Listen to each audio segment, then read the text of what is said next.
Lebih dari selusin batu cahaya bulan dimasukkan ke dalam batang pohon di sekitar area kosong di dalam hutan. Cahaya yang mereka pancarkan menyebabkan area ini tampak cukup terang. Kabut tebal juga telah tersebar oleh pertempuran besar yang terjadi sebelumnya. Oleh karena itu, tempat ini menjadi lebih terlihat. Ada 5 sosok di tanah kosong. 4 laki-laki dan 1 perempuan. Kekuatan mereka semua cukup hebat. Jelas, mereka bukanlah orang lemah. Terlebih lagi, aura semacam ini bukanlah sesuatu yang bisa dipancarkan oleh orang biasa. Kelima aura itu sama kuatnya. Salah satu dari 4 pria itu mengenakan pakaian kuning tua. Selain itu, ada bekas luka pisau di wajahnya. Dia saat ini sedang duduk di dahan pohon, bersandar di batang pohon. Tatapannya dengan malas menyapu tempat di bawah saat dia dengan lemah berkata, "Cepat." 3 pria lainnya di tanah buru-buru menganggukkan kepala setelah mendengar orang ini berbicara. Ketiganya mengenakan jubah berwarna kuning dan mengenakan lencana serupa di dada mereka. Sepertinya mereka berasal dari faksi yang sama. Serahkan rubah putih psikis. Bukannya kita belum melakukan sesuatu seperti membunuh seorang wanita. Wanita itu memegang pedang panjang di tangannya. Pakaian hijau pucatnya membungkus sosok indahnya sampai ditampilkan dengan jelas. Sosoknya yang besar sangat menarik, dan rambut hitamnya, yang secara acak diikat oleh kain berwarna hijau, menjulur ke bokongnya yang indah. Penampilan muda dan cantiknya sudah tidak asing lagi. Sangat mengejutkan Nalan Yanran yang telah menemani Yun Yun meninggalkan kekaisaran Jiama saat itu. Beberapa tahun telah berlalu. Nalan Yanran saat ini tidak lagi memiliki keangkuhan yang dia miliki saat itu. Ketika dia bergoyang, dia akan memancarkan daya tarik dewasa yang memikat. Wanita muda yang dimanjakan saat itu benar-benar menjadi kecantikan hebat yang bisa membawa kehancuran ke kota dan kerajaan. TL, kecantikan yang ekstrim dikatakan dapat menyebabkan kehancuran kerajaan karena mereka cenderung dapat mengganggu penguasa dari melakukan hal yang benar saat bekerja. Ada rubah putih kecil yang cantik di bahu Nalan Yanran. Rubah putih ini memiliki bulu seputih salju yang sangat halus. Sekilas, seseorang akan merasa terlalu menyukainya untuk meletakkannya. Itu memiliki dampak mematikan bagi wanita. Pada saat ini, sepasang mata cerdas milik rubah putih ini sedang berkeliaran. Tampaknya niat membunuh, yang merembes dari tubuh pohon orang di seberang, telah menyebabkan bulu seputih salju menunjukkan tanda-tanda gemetar. Celoteh lembut keluar dari mulutnya. Nalan Yanran sepertinya merasakan ketakutan pada rubah putih kecil itu. Dia dengan lembut mengusap kepalanya sebelum perlahan mengangkat kepalanya. Mata cantiknya dengan dingin menatap ketiga orang di seberangnya. Dia mengencangkan cengkeramannya pada pedang panjang saat aura pedang tajam perlahan melonjak keluar. 2 kata sedingin es juga keluar dengan lembut dari mulutnya. Bermimpilah. Hehe, sungguh kecantikan yang keras kepala. Namun, Anda sedikit terlalu keras kepala.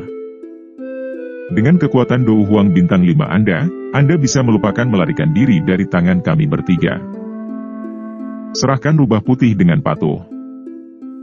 Kalau tidak, saya tidak akan keberatan menikmati seberapa banyak ekstasi yang akan diberikan oleh keindahan seperti itu. Seorang pria berpakaian kuning menatap Nalan Yanran dengan tatapan membakar. Dia tanpa sadar menjilat bibirnya, dan matanya berisi tatapan cabul. Wajah cantik Nalan Yanran juga menjadi lebih dingin setelah mendengar kata-kata tercela dari orang ini. Kekuatan 3 orang di seberangnya berada di sekitar kekuatan bintang Dou Huang. Jika itu adalah 1 lawan 1, dia yakin bisa membunuh mereka dalam waktu singkat. Namun, jika ketiganya menyerang bersama, dia akan kesulitan memblokir mereka. Apalagi, ketiga orang ini milik faksi yang sama. Mereka berkolaborasi dengan baik satu sama lain. Selama pertukaran sebelumnya, dia hampir menderita kerugian. Hal yang paling membuatnya tertekan adalah pria yang tadi duduk di pohon. Orang ini tidak menyerang sejak awal. Namun, Nalan Yanran merasakan tekanan samar saat menghadapinya dari sisi berlawanan. Jelas, kekuatan pihak lain jauh lebih kuat dari miliknya. Gerbang roh tanah memang tempat sampah diproduksi. Ekspresi ketiga pria berpakaian kuning menjadi sedikit lebih dingin ketika mereka melihat bahwa Nalan Yanran telah mengidentifikasi faksi mereka. Dengan kekuatan mereka, mereka juga dianggap sebagai elit dalam generasi muda dari gerbang roh tanah. Meskipun mereka tidak bisa dibandingkan dengan orang-orang seperti Tang Ying dan Nona Feng, mereka masih memiliki reputasi. Jika mereka tidak membutuhkan rubah putih psikis untuk memimpin jalan ketika mereka memasuki pegunungan mata surga, mereka tidak akan menjadi musuh dengan Dou Huang bintang 5 tanpa alasan. Namun, karena mereka sudah melakukannya, secara alami tidak ada cara untuk mengubah banyak hal. Ketiganya saling bertukar pandang. Segera, mereka mengangguk sedikit dan memutuskan untuk tidak terus terlibat dalam masalah ini. Tubuh mereka bergerak dan membentuk-bentuk segitiga, mengelilingi Nalan Yanran. Dou Qi kuning tua yang kuat melonjak keluar dari tubuh mereka. Penjara gambar tanah. Tangan mereka bertiga dengan keras mendarat di tanah. Tanah berguncang dan tanah bergejolak dengan cepat. Fragmen batu ditembakkan.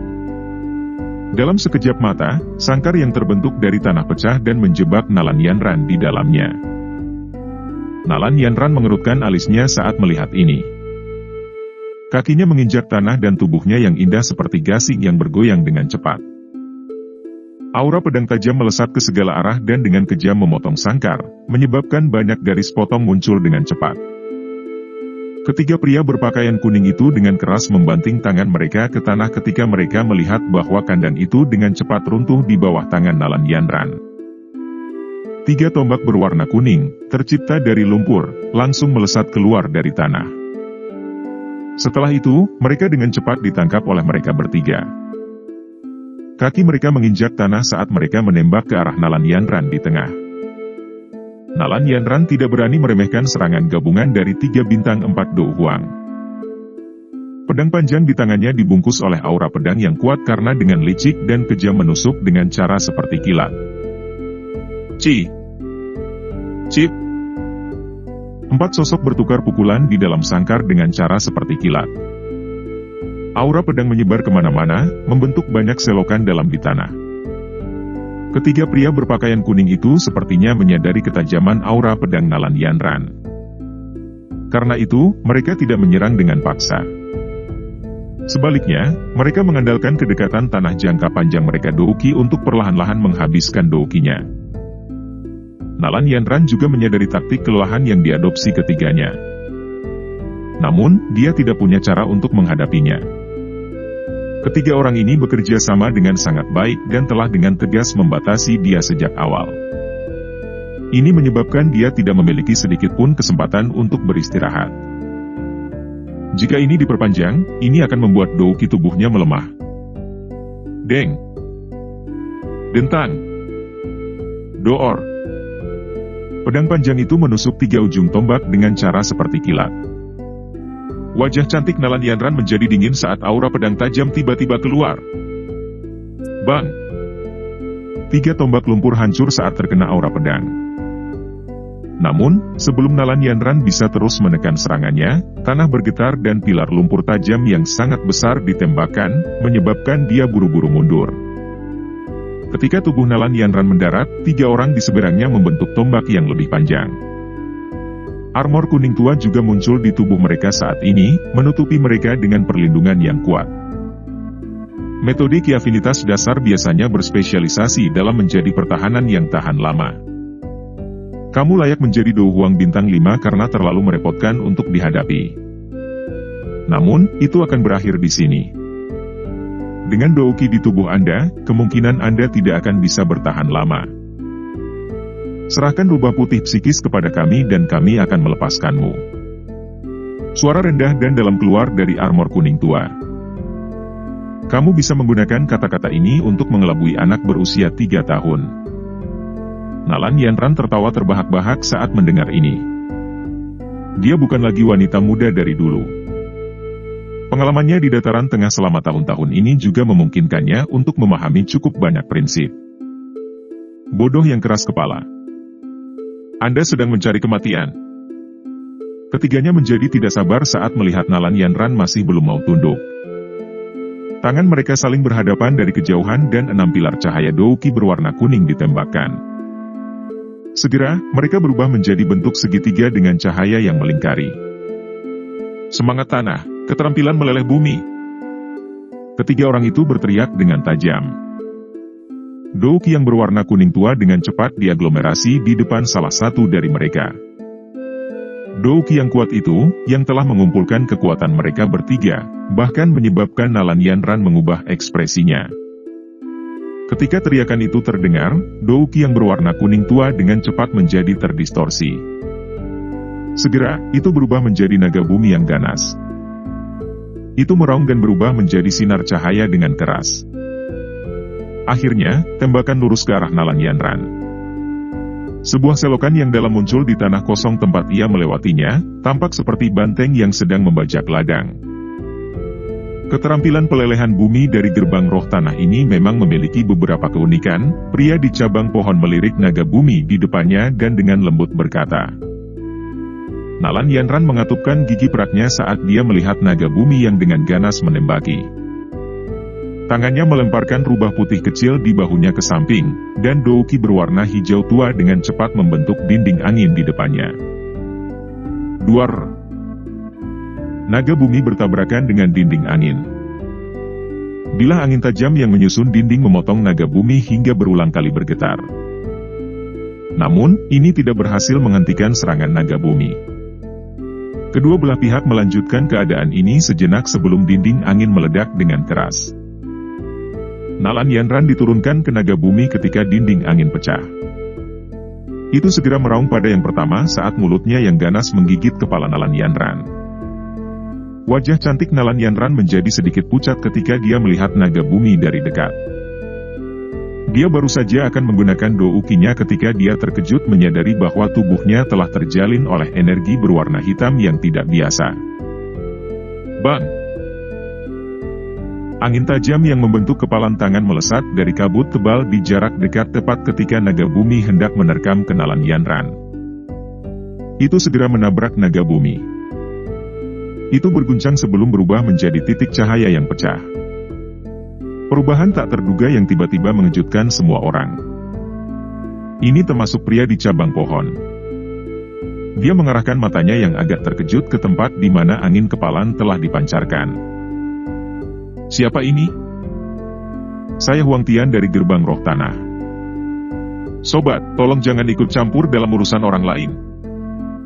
Pria berpakaian kuning itu menyapu pandangannya dengan hati-hati ke sekelilingnya saat dia berbicara dengan suara yang dalam. Apa kau tidak takut membuang muka gerbang roh tanah dengan meminta begitu banyak pria menggertak seorang gadis? Tawa mengejek dipancarkan dari kabut tebal. Segera, langkah kaki lembut terdengar. Sesaat kemudian, sosok kurus muncul di depan mata semua orang. Nalan Yanran, yang masih dalam keadaan syok, mengangkat kepalanya saat dia melihat sosok yang perlahan berjalan keluar dari kabut tebal. Dia baru saja akan mengucapkan terima kasih ketika dia melihat wajah itu. Tubuhnya langsung menegang. Seluruh pikirannya juga sepertinya terhenti pada saat ini. Beberapa saat kemudian sebelum dia dengan lembut mengucapkan nama itu, yang tersembunyi jauh di dalam ingatannya, dengan beberapa kesulitan dan ketidakpercayaan. Xiao. Xiao Yan. Xiao Yan tersenyum sedikit saat dia melihat wajah cantik itu, dipenuhi dengan ketidakpercayaan. Suaranya menjadi jauh lebih lembut saat dia dengan lembut bertanya, apakah kamu baik-baik saja? Masalah-masalah itu saat itu benar-benar lenyap saat sekte awan berkabut telah bubar. Xiao Yan bukanlah orang yang berpikiran sempit. Dia secara bertahap melupakan masalah itu. Ketika dia mengingatnya sekarang, dia hanya bisa menggambarkannya sebagai kesembronoan masa muda. Nalan Yanran juga sedikit terkejut dengan cara lembut Xiao Yan berbicara. Dia jarang melihat Xiao Yan berbicara dengannya dengan cara yang begitu tenang. Lagi pula, dia menyadari masalah dan bahaya apa yang terjadi pada pria sombong ini. Saya baik-baik saja terima kasih. Mata cantik Nalan Yanran berkedip sedikit saat dia menggelengkan kepalanya dan dengan lembut menjawab. Sepertinya teman ini benar-benar ingin bertingkah seperti pahlawan yang menyelamatkan kecantikan. Ekspresi ketiga pria berpakaian kuning itu tenggelam ketika mereka melihat Xiao Yan mengabaikan mereka sejak awal. Orang yang menyebut dirinya Huang Tian sebelumnya menghadapinya dengan suara suram. Enyah. Xiao Yan tidak mengalihkan matanya sedikit pun saat dia berbicara dengan lembut. Setelah itu, dia perlahan berjalan ke sisi Nalan Yanran dan melirik energi berwarna hitam yang terjalin di sekitar tubuhnya. Dia tanpa sadar tertawa dengan suara dingin yang lembut, afinitas kegelapan Douki benar-benar langka. Namun, Anda benar-benar meluncurkan serangan diam-diam meskipun kekuatan Anda. Ini benar-benar agak menghina. Xiao Yan meraih pergelangan tangan seputih salju Nalan Yanran setelah mengucapkan kata-kata itu. Gumpalan api hijau giok muncul di ujung jarinya sebelum ditembakkan dengan cara seperti kilat. Di hadapan jari Xiao Yan yang cepat dikibaskan, energi berwarna hitam yang terjalin di sekitar tubuh Nalan Yanran tampak seperti salju yang bertemu api saat meleleh dengan cepat. Pria dengan pakaian kuning tua di cabang pohon menyipitkan matanya saat dia melihat Xiao Yan di bawah. Ini terutama terjadi ketika dia melihatnya dengan mudah mengeluarkan energi berwarna hitam di tubuh Nalan Yanran, menyebabkan matanya tanpa sadar menyusut sedikit lagi. Saat energi berwarna hitam di tubuhnya perlahan menghilang, Nalan Yanran juga sekali lagi memulihkan kebebasannya dan dengan lembut membuka telapak tangannya. Melihat ini, Xiao Yan juga buru-buru melepaskan tangannya. Dia baru saja akan berbicara ketika ekspresi Nalan Yanran sedikit berubah. Dia buru-buru berteriak, "Hati-hati!" Xiao Yan, yang menghadap Nalan Yanran, tersenyum. Dia segera membalikkan tubuhnya dan penguasa beratnya muncul di tangannya. Penguasa berat mengandung angin kencang saat diayunkan dengan keras. Retak. Penguasa hitam itu dengan keras menghancurkan 3 tombak panjang. Kekuatan yang kuat menghancurkan tombak panjang menjadi beberapa bagian. Melihat ini, kejutan muncul di hati Huang Tian dan 2 lainnya. Mereka membuang gagang tombak di tangan mereka dan dengan cepat menarik kembali. Mata Xiao Yan dengan acuh tak acuh menyapu mereka bertiga. Penguasa berat di tangannya dimasukkan ke dalam tanah. Kakinya menginjak tanah dan suara petir angin muncul. Tubuhnya juga menghilang secara aneh. Huang Tian dan 2 lainnya terkejut saat melihat Xiao Yan menghilang dengan cara yang aneh. Mereka baru saja akan berhasil memposisikan punggung mereka untuk saling berhadapan untuk melindungi diri mereka sendiri ketika sosok seperti hantu muncul di depan mereka. Angin tajam yang terbuat dari tinju tiba-tiba datang dan dengan kejam mendarat di baju besi di permukaan tubuh mereka. Bang!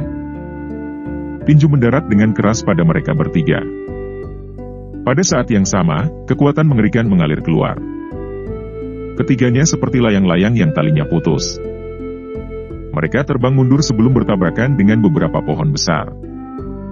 Seteguk darah segar dimuntahkan dari setiap mulut mereka. Mengalahkan 3-4 bintang Dou Huang hanya dengan 1 gerakan. Tangan Nalan Yanran tanpa sadar menutupi bibir merahnya saat melihat pemandangan ini. Segera, tatapannya dipenuhi dengan kerumitan saat melihat punggung kurus itu. Pria muda ini, yang pernah dia anggap sebagai sampah, telah berjalan di depannya. Yang bisa dia lakukan hanyalah memandangnya.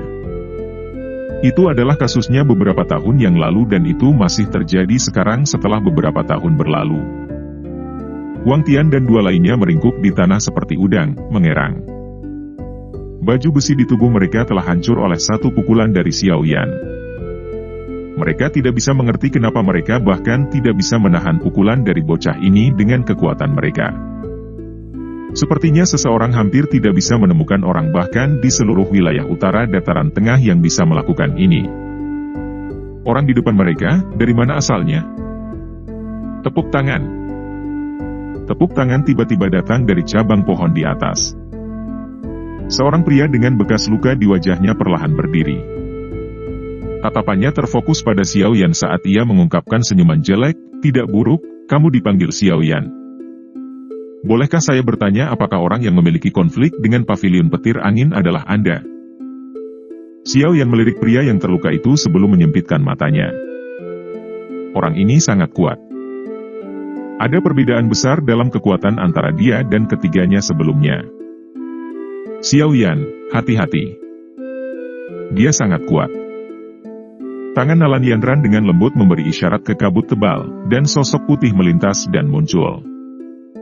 Setelah itu, ia menerkam kepelukannya, berubah menjadi rubah putih yang lucu. Dia berbicara dengan suara khawatir sambil memeluk rubah putih ini. "Mengapa mereka menyerang Anda?" Xiao Yan mengangguk dan bertanya. "Ada labirin alami di luar gunung mata surga. Jika seseorang yang tidak menyadarinya masuk, kemungkinan besar dia akan terjebak di dalamnya sampai gelombang energi selesai. Rubah putih tikis milikku ini kebal terhadap labirin. Seseorang akan berhasil keluar dari labirin jika mengikutinya. Mereka menyerang saya karena mereka ingin merebut rubah putih itu." Tangan Nalan Yandran dengan lembut mengusap bulu lembut rubah putih saat dia menjelaskan dengan lembut. Xiao Yan baru tiba-tiba mengerti setelah mendengar ini. Tidak disangka bahwa sebenarnya ada labirin di depan. Untungnya, dia tidak menerobos masuk secara acak.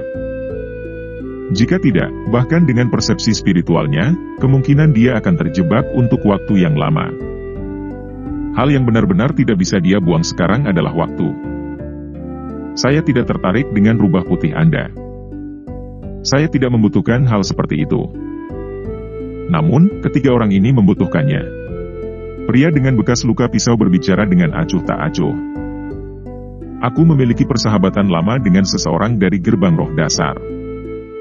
Dia telah menginstruksikan saya untuk membawa orang-orang ini ke depan labirin sebelum kami pergi. Metode saya adalah rahasia faksi dan tidak dapat dibagikan dengan orang lain. Oleh karena itu, saya hanya dapat menemukan rubah putih psikis untuk memimpin mereka. Kami tidak akan menyerahkan rubah putih kepadamu. Silakan pergi." Xiao Yan tersenyum sedikit ke pria yang terluka itu saat dia berbicara.